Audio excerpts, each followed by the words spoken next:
Hello, welcome to rainy Lennoxtown, Celtic's HQ. We're just out at the Martin O'Neill press conference, myself and Ryan here. Interesting times at Celtic, a lot going on. I mean, obviously the incomings this week with Casper Hoy, or who isn't it? But the big news I think now is potential outgoings.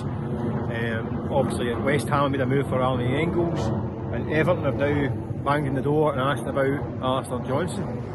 Interesting stuff, isn't it? Can Celtic keep hold of these guys even to the qualifier? I mean, it's looking dodgy, isn't it? The way the manager was speaking today, Mick, you wouldn't think so, would you? Especially Arne Engels, I think that one looks a goer.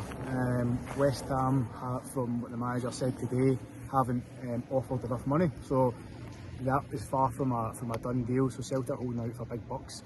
They obviously rejected £25 million from Nottingham Forest in January, in deadline day, so you'd expect them to be looking for a similar fee, and from what we understand, West Ham haven't come close to that yet, so that one's still got a wee bit to go. Then there's the Alistair Johnston conundrum as well. I said to the manager afterwards, I think a lot of people had braced themselves for Dyson Maeda leaving. I think they'd braced themselves for Arne Engels leaving. Yeah. But Alistair Johnston, that's a massive blow.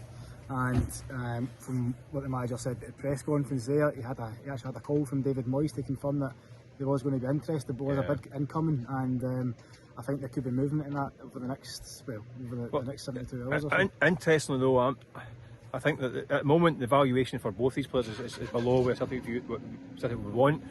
I think Everton are quite a good bit below what Celtic would want for Alistair Johnston. However, you're dealing with teams, English, I mean, I say Premiership teams, English Premier League teams. West Ham have been down, but they've got a Premier League budget. They're maintaining that budget with the parachute payments. Everton are a cast iron Premier League team. They won't blink. If you say we're talking about the figures 15, 20, 25 million, this is, I'm not saying it's small change, but for English clubs, they can do that without even thinking twice. So I expect them to come back. Oh, if they want these guys, they'll keep chapping the door. Excuse me. So there's a slight inevitability about it. I think you're right. I think Engels, is potentially, that's the one that's is definitely going to happen fairly quickly. Maybe not over the weekend, but it will happen soon. Johnston, can they keep him to the qualifier in 2.5 weeks' time? I've got my doubts now, to be honest with you. The only thing is the English season doesn't start until August 22nd, which is in between the two playoff qualifiers. So do they say, listen, you can have him, but you need to wait 2 or 3 weeks? I don't think that's realistic. Alistair Johnston's got the back of a long-term injury. His career, he'll be thinking, I can't risk any more damage. I've got a big money move coming, so I think somebody need to resign themselves to this one. Plus the fact, that's an ideal world for Celtic, but Everton will want Alistair Johnston in. Yeah, I don't risk him either. Exactly, yeah. And they want him in for pre-season, integrate him into the plans and get him up and running for the Premier League campaign kicking off. So I don't think that Everton or West Ham will be prepared to wait for Celtic's Champions League qualifiers. No. I think ultimately what this comes down to is Celtic succession planning. So they've got to have been ready for bids coming in. Recruitment. They've got to have been ready for bids coming in for their key players. So when bids come in and if they're accepted for Alistair Johnston, Arne Engels, they go and push the button and the next Alistair Johnston, the next Arne Engels. So I think that's a big question. Who's going to replace these guys? But yeah, obviously Martin O'Neill has made a point of saying it's about quality over quantity, but that's going to be tested over the next coming weeks. That's what teams say when they haven't got the quantity in the door. That's usually the line that's trotted out when there's numbers up there. And Celtic are very light. I think they're light in the wide areas, they're light in the midfield. Martin O'Neill knows this, and he's in a public face on it. He's saying we're hopeful, we're progressing, and all this kind of stuff. But he knows he needs players and sharpish. However, one player that Celtic are definitely pursuing, they're close with a few. We talked to Mickey Bauer. I think the button will hit on that one if Engels goes. But there's another player from the January window, the wide player, Gajemis, the Algerian winger. Celtic came very, very close to getting him in January. It was almost a done deal.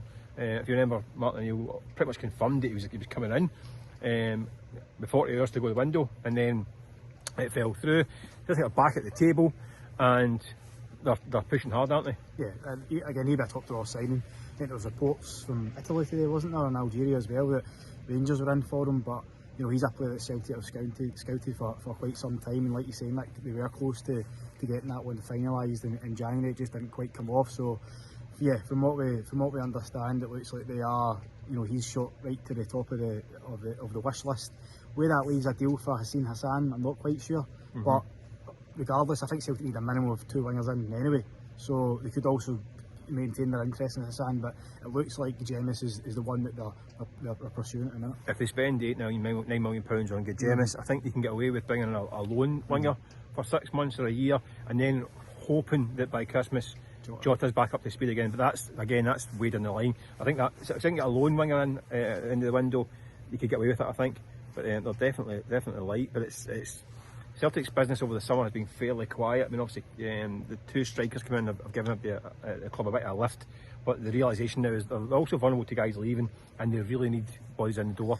Big kick-off on Monday. Yeah, I mean, what I would say is we've seen over the years where Celtic have brought in numbers, and they brought in, you know, guys like Marco Telio, Odin Thiago Home, project signings, and they've come in, they've had a big unveiling, and they've added to the incomings list in the Premiership ins and outs page. But Mark O'Neill, he's made it clear they are after quality over quantity. They've spent £17 million, which is a hugely significant outlay, in 2 Champions League quality strikers. So they've got 2 really good bits of business over the line.